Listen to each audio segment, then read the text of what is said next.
अस्सलामुअलैकुम दोस्तों, आज हम बिल्कुल ढाबा स्टाइल या रेस्टोरेंट स्टाइल में जो इंस्टेंट पनीर बटर पनीर बनता है उस तरीके से बनाने वाले हैं। इसके लिए हमने 250 ग्राम पनीर लिया है।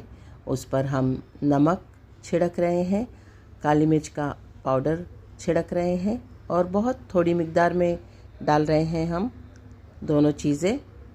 और 1 चम्मच हम इसमें डालेंगे कॉर्नफ्लोर और इसे टॉस कर लेंगे। याद रहे इसे चम्मच से कीजिए या फिर इस तरह से कीजिए कि हाथ लगाना ना पड़े। थोड़ी देर इसे मैरिनेट करने के लिए ऐसे ही रहने दीजिए और बाद में इसे किसी फ्राइंग पैन में अच्छे से हल्का सा ऑयल डालकर फ्राई करके रख लीजिए। उस वक्त तक हम दूसरी तैयारी करते हैं। हमने एक बड़े साइज़ की प्याज बारीक चॉप करके रखी थी जिसे हम ऑयल में फ्राई करने वाले हैं। प्याज सुनहरी होने तक हमने फ्राई करना है। याद रहे कि ये रेसिपी बटर पनीर की है और बहुत इंस्टेंट बन जाती है। इसके लिए हमें बहुत सारे मसाले वगैरह पीसने की ज़रूरत नहीं है। देखिए प्याज थोड़ी सी गुलाबी हो गई है तो हमने इसमें तेज़पत्ता, लौंग, दालचीनी और कुछ हरी इलायची शामिल करके इसे भी प्याज के साथ अच्छी तरह से फ्राई कर लेना है। जब हमारी प्याज अच्छे से फ्राई हो जाएगी और सुनहरी होने लगेगी तो हम इसमें अदरक लहसुन का पेस्ट शामिल करने वाले हैं। इस वक्त हम इसके कुछ मसाले पीसेंगे जिसमें हमने थोड़ा सा हरा धनिया लिया है, 3 बड़े साइज़ के टमाटर लिए हैं। इसमें हम शामिल करेंगे 4-5 हरी मिर्चें, 1 चम्मच धनिया पाउडर, 1 चम्मच लाल मिर्च का पाउडर जो कि बहुत तीखा ना हो, या आप अपने जायके के मुताबिक लीजिए, और 10 से 12 काजू हमने भिगो के रखे थे वो भी इसमें शामिल करेंगे। 3 से 4 हरी मिर्चें शामिल करना है। अगर आप तीखा खाना पसंद नहीं करते तो हरी मिर्चें ना डालें। देखिए हमारी प्याज अच्छी तरह से सुर्ख होने लगी है तो अब इसमें हम शामिल करेंगे 1-1 चम्मच अदरक और लहसुन का पेस्ट। इसे भी प्याज के साथ खूब अच्छी तरह से भूनेंगे और वो जो मसाले हमने टमाटर, हरा धनिया और मिर्चें वगैरह निकाली थी, पीस ली है। बहुत फाइन सा पेस्ट बनाना है। याद रहे कि बारीक सा महीन सा पीस लेना है। इसे दरदरा नहीं रहना चाहिए। ग्रेवी बहुत अच्छी बनती है जब हमारा पेस्ट अच्छी तरह से पीसा हुआ हो। तो प्याज के साथ ये तमाम मसाले खूब अच्छी तरह से भुने जाएंगे और इसमें रंग के लिए हमने कश्मीरी लाल मिर्च शामिल की है जो कि तीखी नहीं है। तो याद रहे कश्मीरी लाल मिर्च का इस्तेमाल कीजिए। और 1/2 चम्मच इसमें हमने डाला है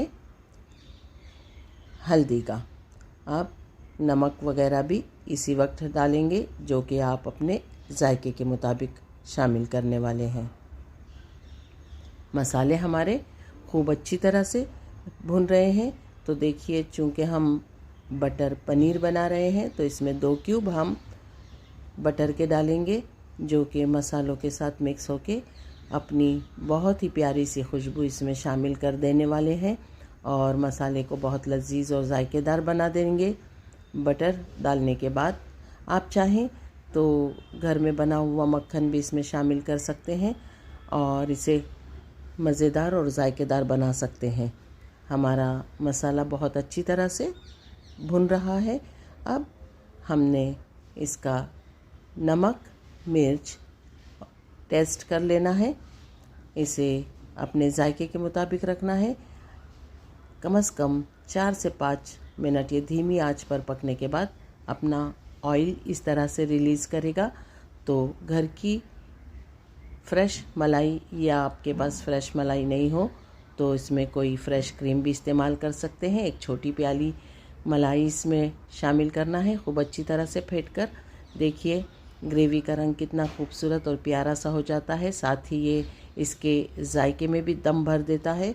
बहुत ही मज़ेदार और लजीज डिश बनकर तैयार होती है। और सबसे पहली बात तो ये है कि बहुत ही झटपट बनकर तैयार होती है। इस वक्त हमने इसमें नमक टेस्ट किया जो कम था, इसलिए उसे इक्वल करने के लिए नमक शामिल किया है। अब जो पनीर हमने फ्राई करके रखे थे वो शामिल कर रहे हैं। याद रहे, पनीर ग्रेवी के पकने से 5 से 6 मिनट पहले डालिए, वरना ये रबर की तरह हो जाते हैं। ज़्यादा नहीं पकना चाहिए क्योंकि फ्राई कर चुके हैं हम। लगभग हमारी ग्रेवी बनकर तैयार हो गई है। गरम मसाला पाउडर शामिल करेंगे, बहुत ज़्यादा नहीं, छोटा हाफ चम्मच इस्तेमाल किया है। और इसको खूबसूरती देने के लिए हम इसमें कसूरी मेथी, जो घर की ही सुखाई हुई है, मेथी की जो भाजी मिलती है घर पे ही सुखाई हुई है, तो 1 चम्मच कसूरी मेथी का शामिल किया है। हमारी डिश लगभग बनकर तैयार हो चुकी है। बहुत लजीज और जायकेदार बनती है। आप भी इसे एक बार ज़रूर ट्राई कीजिए। ये लंच के लिए, टिफ़िन के लिए बहुत अच्छी रेसिपी है। अल्लाह ताला आपके दस्तरख़्वान पर बहुत सारी बरकतें और नेमतें अता फ़रमाए। अगर आपको मेरी ये रेसिपी पसंद आती है तो लाइक ज़रूर कीजिए, सब्सक्राइब कीजिए, कमेंट्स दीजिए और आपकी दुआओं में याद रखिए।